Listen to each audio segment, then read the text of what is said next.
안녕하세요. 황필고 신부입니다. 벌써 7월 중순을 지나서 특히 이번 주 여기 뉴욕은 완전한 여름 날씨가 계속되고 있는데 화씨로 한 95도, 섭씨로도 아마 35도 정도까지 올라가는 것 같아요. 한국은 습도가 높아서 훨씬 더 덥게 느껴지겠죠. 자, 이런 혹서기를 우리가 또 잘 이겨내야 하는데 역사 공부만큼 좋은 피서법이 또 어디 있겠습니까? 시원한데 어디 좀 찾아서 유튜브 강의 틀어놓고 집중해서 보시다 보면 적어도 그 순간만큼은 더위를 잊을 수 있지 않을까 생각해 봅니다. 자, 지난 시간에는 14세기 프랑스와 잉글랜드 간의 백년 전쟁에 대해서 알아봤죠. 프랑스 왕조의 직계가 단절되는 바람에 촌수로는 가장 가까운 잉글랜드의 에드워드 3세가 프랑스 국왕 자리를 노렸고 이제 그렇게 긴 시간 전쟁까지 치르게 됐다라는 명목상의 원인도 있었지만 실질적으로는 프랑스 북동부의 플랑드르라는 지역, 또 가스코뉴라고 불리던 지금의 보르도를 포함한 일대를 온전하게 차지하기 위한 양 국가 간의 싸움이었다라고 보는 거예요. 플랑드르는 양모 산업, 또 보르도는 최대 와인 생산지이니까 세금이 많이 들어오는 알짜배기 땅이었던 거죠. 게다가 스코틀랜드랑 관련된 문제까지 해가지고 물론 그 전까지도 자잘한 마찰은 계속 있어 왔겠지만 이제는 큰 전쟁으로까지 이어지게 됩니다. 여러 차례 전투들이 벌어지는 사이사이에 휴전 기간도 있어서 약 100년이 넘게 걸리긴 했는데 초기에는 계속해서 잉글랜드가 압도적으로 우세했어요. 병력도 훨씬 적은데도 불구하고. 그러다가 잔다르크의 등장으로 판세는 역전이 됩니다. 그래서 프랑스는 유럽 대륙에서 잉글랜드를 거의 다 몰아내는데 성공을 해요. 물론 프랑스 왕권에 대한 그들의 도전도 거두도록 하죠. 하지만 프랑스의 국민영웅 잔다르크는 잉글랜드 교회 법정으로 끌려가서 결국 이단 선고를 받고 화형에 처해지게 돼요. 흔히 말하는 종교재판, 마녀 사냥을 당한 것이죠. 프랑스의 사르 7세가 잔다르크를 구해주지 않은 거예요. 시간이 흘러서 교회에 요청을 넣어가지고 화형 판결을 무효화하고 잔다르크의 명예를 회복하기는 합니다. 어쨌든 자기가 마녀랑 손잡고 왕관을 쓴 걸로 마무리가 되면 안 되니까 그랬던 거겠죠. 그래서 결국 백년전쟁의 의의가 뭐냐라고 한다면 프랑스와 잉글랜드가 완전히 분리가 되는 그런 계기가 됐다는 거예요. 그 전까지는 국경선이나 문화적인 것 또 언어도 그렇고 지금 우리 관점으로 볼 때 뭔가 좀 애매한 경계가 있었다고 한다면 이 전쟁을 통해서 두 나라가 완전히 다른 어쩌면 지금까지도 라이벌 관계를 이어오는 그 시점이 되었다라고 보는 것이죠. 그래서 우리가 중세 후반의 역사를 계속해서 이렇게 보고 있는데 아비뇽 유수, 중세 패스트, 또 끊임없는 전쟁을 이어오면서 어떻게 사회적인 변화가 생겨났는지 또 그로 인해 교회는 어떤 영향을 받게 됐는지 혹은 교회가 어떤 영향을 줬는지를 알아보는 거예요. 봉건제가 몰락을 해가고 그만큼 왕권이 강해지고 상대적으로는 교황권이 약해지고 또 분열을 하고 이런 이야기들을 한창 지금 하고 있죠. 지난 몇 강의들이 다소 세속의 역사 공부였다고 하면 이제 이번 시간은 온전하게 교회에 관한 역사라고 할 수 있겠어요. 지난 시간에도 살짝 언급 정도는 했지만 80강에서 배웠던 아비뇽 유수에 대한 부분에서 이어지는 역사예요. 아비뇽 유수에서 로마로 교황청을 다시 이전하긴 했지만 그렇게 간단하게 마무리가 된 게 아니라고 그랬죠. 바로 이후에 서방교회 분열 시기로 들어갑니다. 어떻게 보면 더 엉망이 된 거라고도 볼 수 있어요. 그러는 과정에 교황권이 아주 나락으로 떨어지고 교회는 어떤 더 절대적인 권위를 내세우게 되는데 그게 바로 공의회예요. 공의회.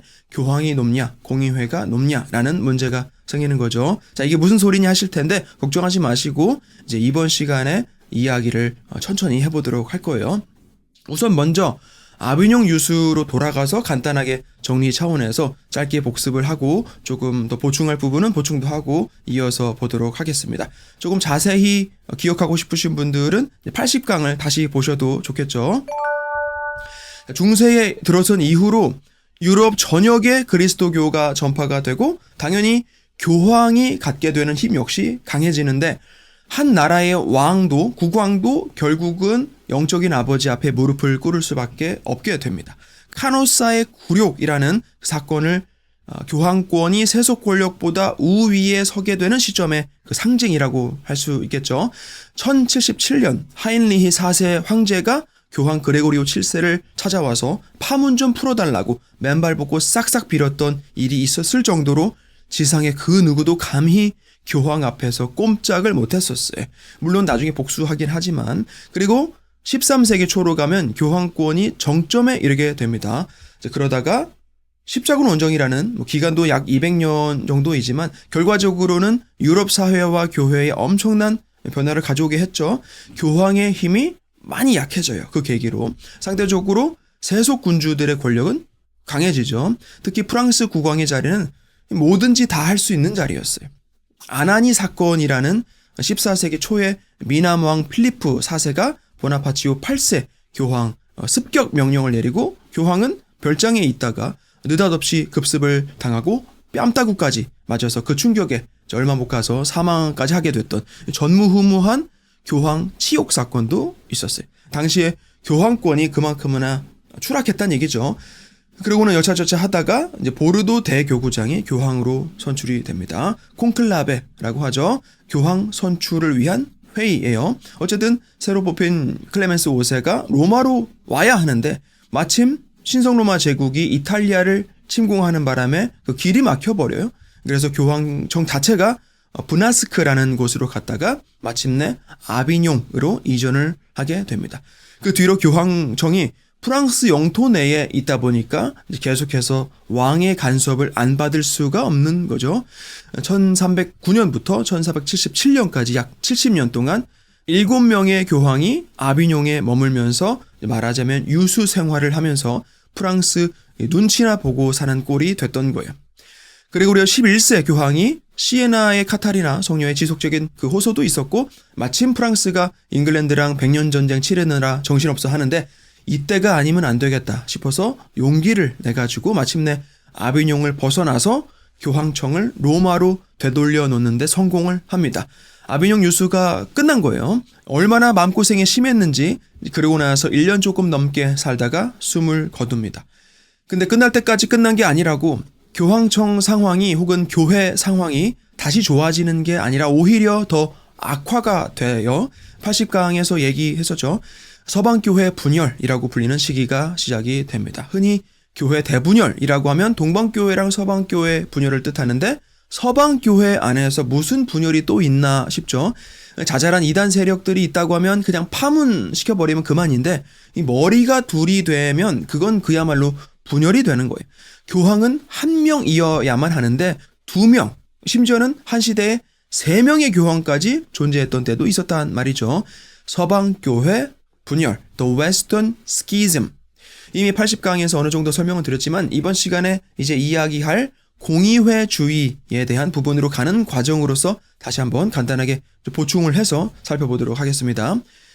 아비뇽 탈출 작전에 성공한 그레고리오 11세가 죽고 나서 콩클레베가 열리는데 로마 시민들이 거기에 난입을 하는 거예요. 또다시 프랑스계 교황이 뽑힐까봐. 그래서 다시 아비뇽으로 가버릴까봐. 근데 그렇게 다시 교회가 망가져 버릴까봐. 그래서 로마 출신, 적어도 이탈리아 출신 교황을 선출하라고 압박을 넣는 거죠. 어쨌든 그 바램대로 이탈리아 출신 우르바노 6세가 새로운 교황이 됩니다. 우르바노 6세는 정치적으로는 좀 서툴렀던 것 같아요. 개혁도 좋고 변화도 좋지만 사실 굉장히 신중하게 결정하고 진행해야 하는 거 아니겠습니까? 예를 들어서 새로운 대통령이 임기가 시작되자마자 막 다 바꾸고 그런다든지 여러분들 본당에서도 새 신부님 모셔서 기존에 해오던 것들 다 새로운 방식으로 뜯어 고친다라고 하면 그게 아무리 옳은 일이라고 하더라도 반드시 부작용을 낳을 수밖에 없어요. 그래서 아무리 신중한 사람이라도 변화 또 개혁은 더 조심스럽게 해야 한다라는 것이죠. 근데 우르바노 6세는 그렇게 신중한 사람도 아니었던 거예요. 금세 기존 체제를 다 바꿔버리고 소위 말하는 장관급들 인사들 다 잘라내버리는 거예요. 그리고는 새로 자기 사람들 다 그 자리에 앉히는 거죠. 그렇게 다 쳐내는 것이 개혁이라고 생각을 했었나 봐요. 주기경들이 허세나 부리고 다닌다고 아주 공공연히 욕을 하고 무슨 작은 선물이라도 받으면 부정부패라고 하면서 파문시켜버리고 그래요. 뭐 좋게 보면 강직하다고도 볼 수 있지만 사실은 경솔하고 독단적이고 과격하다라고 봐야죠. 융통성도 없고 정치 수완도 없는 거예요. 좋은 리더는 절대로 아닌 거죠. 시간이 지나면서 이 교황 이거 정신 나갔다라는 보고도 들어오고 그러면 또 우르바노 6세는 그것들 다 잡아가지고 탈탈 털어놓고 근데 또 자기 친척들을 교회 안에 고위직에 앉혀놓고 그래요. 자기 딴에는 개혁을 추구한다고 하면서 결국 그게 우리가 흔히 말하는 친족 등용이고 족벌주의인 거죠. 그래서 이제는 교회 안에서 분열이 생기고 반대파 추기경들은 참을 수가 없는 거예요. 프랑스 출신들이 먼저 들고 일어나고 로마 출신들도 일부 가담을 합니다. 아나니로 집결을 해가지고 우르바노 6세 교황을 선출했던 그 콘클라베, 그거 무효라고 선포를 해요. 물론 자기네들끼리 뭐 그런 거죠. 근데 이게 참 바보 같은 게 자기네들이 그 착좌식에 다 있었고 누구 하나 반대하지도 않았단 말이에요. 그리고 나서 몇 달을 교황 참모로도 활동하면서 아무 소리 안 하다가 이제 와서 콘클레베가 효력이 있네 없네를 따지고 있었던 거예요. 어쨌든 그리고는 새로운 교황을 뽑기로 합니다. 남부 이탈리아 출신 클레멘스 7세예요. 80강에서 제가 프랑스 출신이라고 잘못 얘기했었는데 대립교황 클레멘스 7세는 이탈리아 남부 바리 대주교였어요. 아무튼 사실 개인적인 능력만 놓고 따지면 클레멘스 7세가 우르바노 6세보다는 나았어요. 우르바노 6세는 어딜 보나 교회의 어지러운 상황을 진정시킬 능력이 없단 말이에요. 근데 클레멘스 7세는 영성은 몰라도 최소한 나름 정치 수완 같은 건 좋았어요. 애초에 처음부터 친로마파랑 친프랑스파 사이에서 중립을 지켰기 때문에 교황도 될 수가 있었던 거거든요. 어쨌든 반로마파 추기경들에 의해 교황으로 추대가 되고 로마를 공격합니다. 근데 실패해요. 그리고는 아비뇽으로 가버려요. 그렇게 이제 세상에는 로마 교황하고 아비뇽 교황 이렇게 두 명의 교황을 두고 어디가 진짜냐라는 아주 어려운 상황에 놓이게 됩니다. 당연히 프랑스는 아비뇽 교황을 지지하고 100년 전쟁 때 배웠지만 스코틀랜드도 프랑스랑 친하니까 교황도 아비뇽 교황으로 가죠. 그럼 잉글랜드는 어디로 갈까요? 당연히 반대쪽 로마 교황 손을 들어주죠. 스칸디나비아, 플랑드르, 헝가리, 폴란드 전부 로마 교황 우르바노 6세를 지지하고 신성로마 제국 같은 경우에는 잉글랜드랑 당시 동맹 관계이면서 프랑스랑은 안 친하긴 했는데 상당수 귀족들하고 주교들은 클레멘스 7세 쪽으로 갔다고 해요. 포르투갈은 계속 편을 왔다 갔다 하고 이베리아 반도의 카스티아랑 아라곤은 처음엔 우르바노 쪽으로 갔다가 나중엔 클레멘스한테 가요. 참고로 아직까지 스페인 통일 왕국이 생기기 전이에요. 나중에 얘기하겠지만 아직 이 시점까지는 이베리아 반도 내에 여러 왕국들이 공존하던 때예요. 이탈리아도 마찬가지고 도시 국가들이 각각의 입맛에 맞는 교황을 지지했어요. 나폴리 같은 경우는 계속 이리저리 줄을 갈아탔고 아무튼 교황이 두 명 공존한다는 게 사실상 유럽 전체를 혼란스럽게 했다 이 말이에요. 그래서 근 40년을 서로가 서로를 파문하면서 그들의 후임 교황들이 나오고 또 후임들이 이어지고 그러면서 각 나라들 또 지역 교회들도 너무 헷갈리는 거예요. 그럴 거면 아예 둘 다 사퇴를 해라. 어떻게든 만나서 합의점을 찾든지 공의회를 열어서 어떻게든 판결을 내려라 등등 이런 여러 제안도 들어오는데 그래서 이탈리아 피사에서 공의회도 열어보고 다각도로 시도를 해보긴 합니다. 근데 오히려 교황이 한 명 더 나오고 이게 그렇게 간단하지가 않은 거예요. 그러다가 시간이 더 흘러서 독일의 콘스탄츠에서 공의회가 소집이 됩니다. 이 공의회를 통해서 이전의 교황들이 다 폐위가 되고 서방교회 분열은 종식이 돼요. 이 콘스탄츠 공의회가 참 역사적으로는 중요한 공의회예요. 좋은 의미일 수도 있고 안 좋은 의미일 수도 있고 1414년부터 1418년까지 당연히 여러 사안들이 있었겠죠. 이제 천천히 조금 있다가 얘기를 할 겁니다. 아무튼 자 그래서 이제 공의회주의에 대해서 이야기를 해봅시다. 공의회주의. 지금까지 얘기를 했듯이 교회는 내부적으로 많이 안 좋은 상태였어요. 분열이 지속되고 친족 등용의 성직 매매 이런 폐단들까지 암암리에 계속 성행하고 있더란 말이죠. 그래서 14세기에서 15세기 무렵에 들어서는 어떤 개혁에 대한 조짐들이 슬슬 보이기 시작을 해요. 그 중에 하나가 이 공의회주의 혹은 공의회 운동 또는 공의회 수의설이에요. 교회 안에 골마있는 어떤 상처들을 어떻게 하면 교리에 어긋나지 않게 치유할 수 있을까 하는 의도로 생겨난 하나의 시도인데 간단히 말하자면 교황권이라는 절대적인 권위에 이제 더 이상 기댈 수가 없다는 거예요. 한 사람에게 모든 권한을 주는 게 위험하니 공의회라는 다수 주교들 집단의 논의와 결정에 더 큰 힘을 실어주자는 주장이에요. 그리고 또 한 곳에서는 이제 나중에 천천히 알아보겠지만 존 위클리프랑 얀 후스 같은 인물들이 나와서는 애초에 가톨릭 교리에 문제가 있다라고 주장을 합니다. 교황 중심으로 굴러가는 이 라틴 교회의 교리 자체가 잘못이 됐다는 거예요. 그럼 어디 가서 진리를 찾느냐?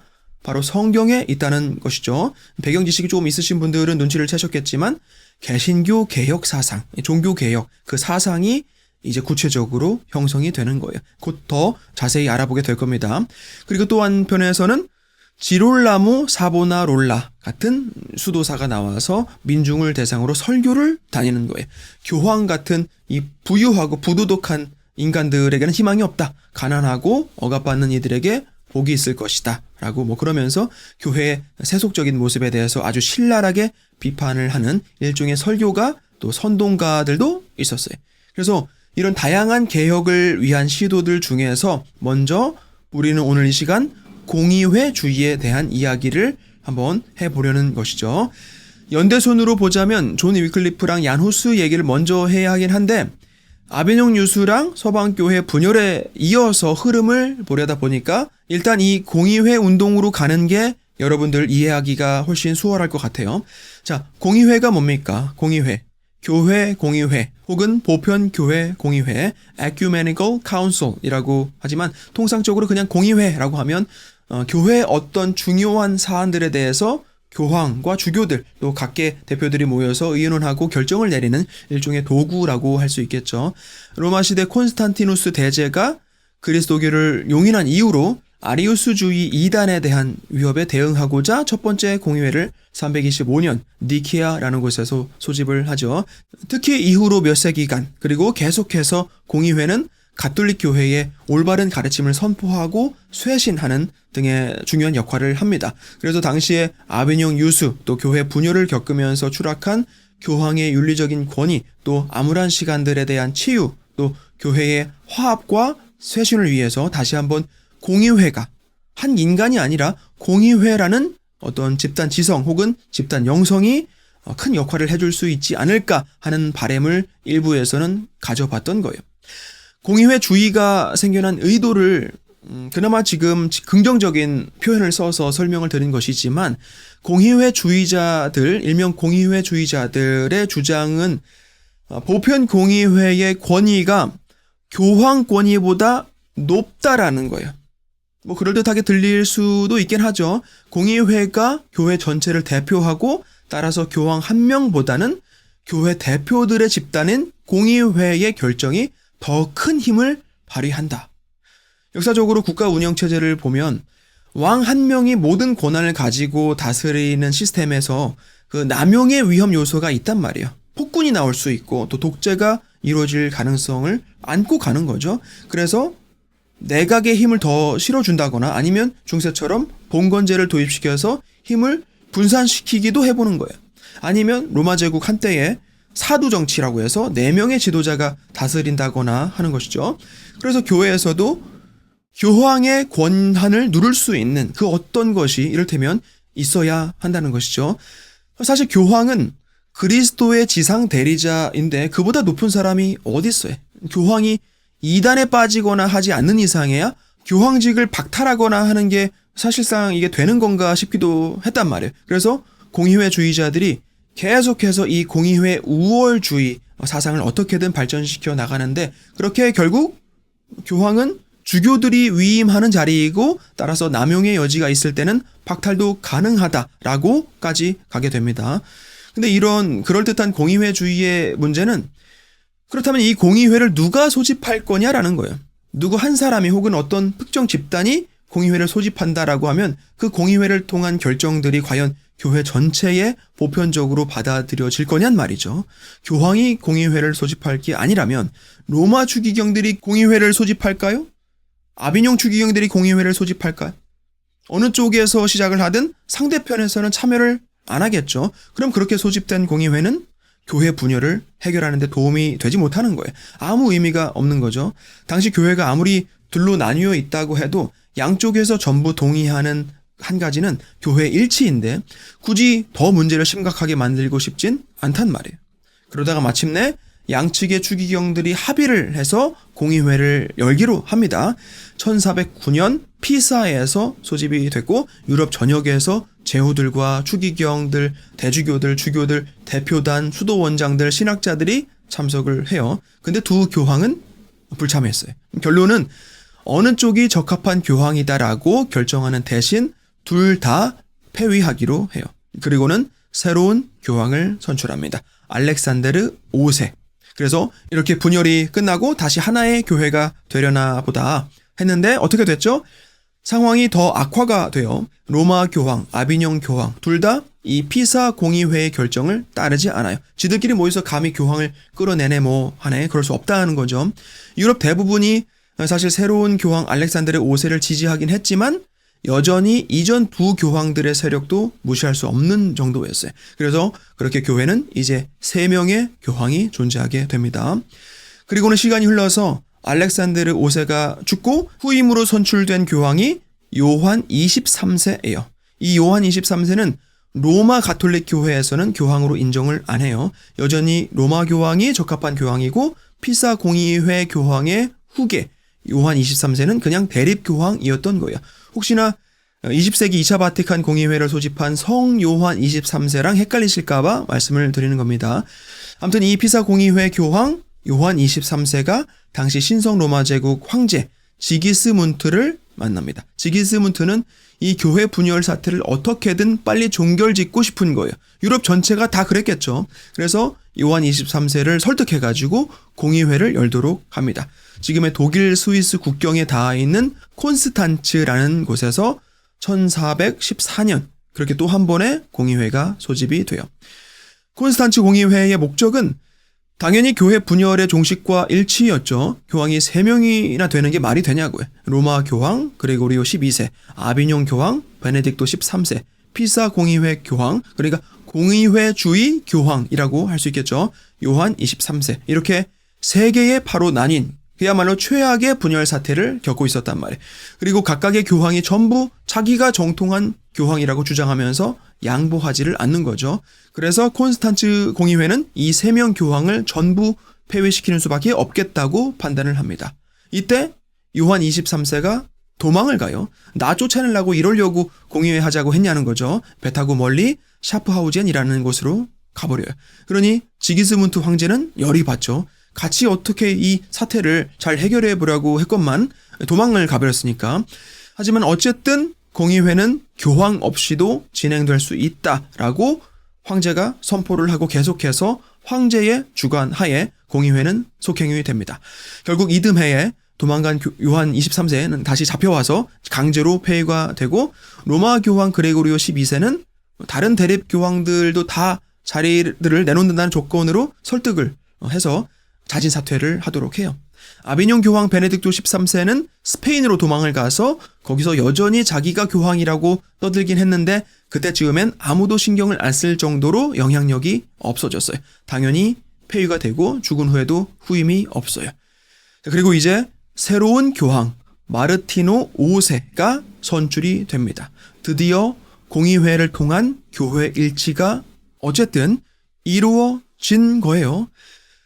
그리고 이 콘스탄츠 공의회 안에서는 다른 여러 사안들도 다뤄졌었는데 그 중에서 교회 분열에 관한 문제 다음으로 중요했던 게 바로 이단에 대한 처리 부분이었어요.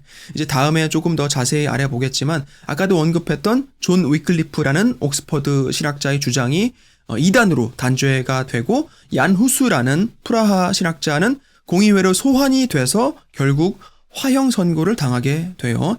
아무튼 나중에 다시 이야기를 할 겁니다. 일단 이렇게 이름만이라도 뭐 언급을 해놓으면 다음에 조금이라도 익숙하게 들리실 수 있겠죠. 그런데 이 콘스탄츠 공의회가 분열도 나름 해결을 하고 이단도 척결을 했다는 것까지는 그래도 어느 정도 긍정적인 결과라고 볼 수 있을 텐데 어느 정도 뭐 긍정적이라고 하는 건 아무리 새로운 교황을 뽑고 그랬더라도 세속군주의 주도하에 그 모든 것이 이루어졌다라고 하는 부분 그리고 결국 공의회 우의설이 더 인정되는 꼴이 됐다는 거 그리고 종교 재판을 해서 누굴 화형시키고 그랬던 건 분명히 잘못된 것이기 때문에 그래요. 아무튼 사실 아직도 콘스탄츠 공의회가 다 못한 일들이 많단 말이에요.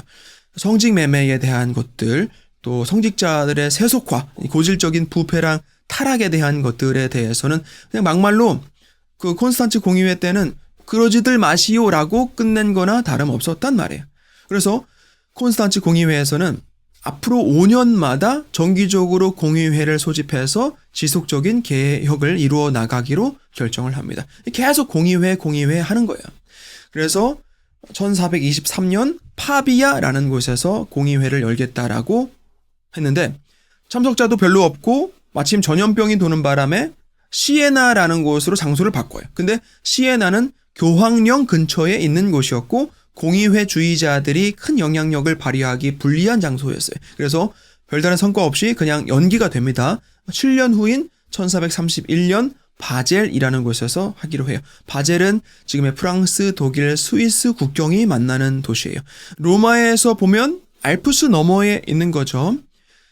자, 여전히 교회 안에는 공의회 우위설을 주장하는 세력이 다수였고 교황인 마르티노 5세는 당연히 그쪽 파가 마음에 들진 않았어요. 그래서 바젤 공의회도 썩 내켜서 한 건 아닌데 공의회주의자들이 자꾸 압박을 하니까 어쩔 수 없이 공의회를 열긴 합니다. 괜히 교회 안에 혼란을 더 만들 건 없다는 거죠. 그리고 바젤 공의회가 개최되고 얼마 안 있다가 사망을 해요. 그리고 후임으로 교황 에우제니오 4세가 공의회를 이끌어 가게 됩니다. 바젤 공의회에서도 역시 교회 개혁에 관한 부분 외에 논의되어야 할 여러 안건들이 있었어요. 그 중에 하나가 후스 전쟁. 아까 언급했던 얀 후스가 처형되고 후스파가 추종자들이죠. 후스파가 가톨릭 교회를 상대로 전쟁을 일으킨 거예요. 여기에 십자군을 파병해야만에 아니면 후스파랑 협상을 한 해 만에 하는 안건이 있었고 그리고 동방교회랑 여러 가지 또 합의해야 할 문제들도 있었단 말이에요. 근데 어쨌든 에우제니오 4세가 이 바젤 공의회는 하기 싫은 거예요. 뭘 해도 공의회주의자들 또 다른 그 이권을 챙기려는 자들 뜻대로 흘러가게 될 것 같단 말이죠. 뚝하면 예전에 콘스탄츠 때 공의회 우위권에 대한 그 교서 내용이나 들먹이면서 교황을 압박하고 그러니까 에우제니오 4세도 어쩔 수 없이 그냥 고개를 숙일 수밖에 없게 돼요. 자, 이제 여기까지가 공의회주의의 정점이죠. 교황이 공의회 앞에 꼼짝을 못해요.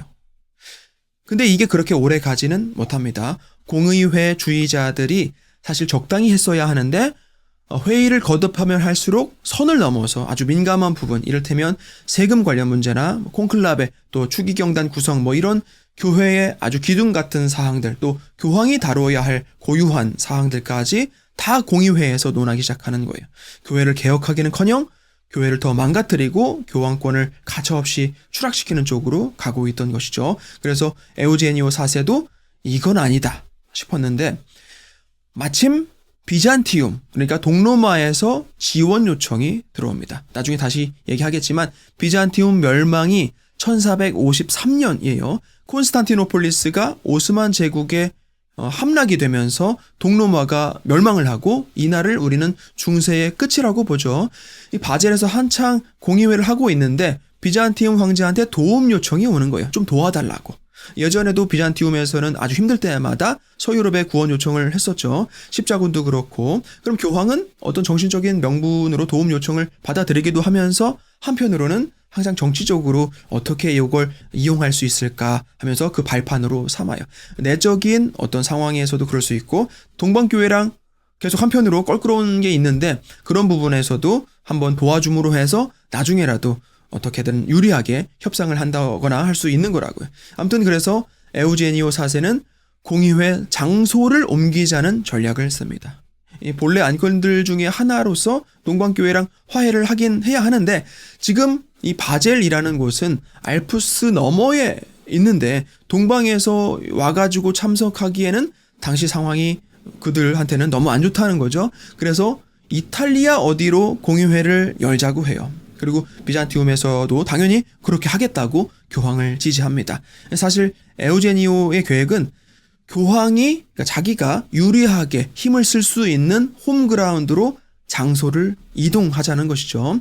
근데 공의회주의 지지자들도 바보는 아니에요. 뭔가 꿍꿍이가 있다라는 걸 알아요. 그래서 교황더러 당장 바젤로 오라고 소환 서신을 보내기까지 합니다. 사실 말도 안 되죠. 세상 누가 감히 교황을 오라가라 소환합니까? 아무튼 하지만 이 즈음에는 공의회 참석자들도 공의회주의자들의 태도에 너무 지쳐 있었어요. 허구한 날 공의회 타령이나 하고 어떻게든 교황을 압박하기만 하면서 정작 개혁에 대한 일은 뭐 한 게 없단 말이에요. 그냥 자기네들 실권만 잡고 있겠다라고 밖에 보이질 않는 거죠.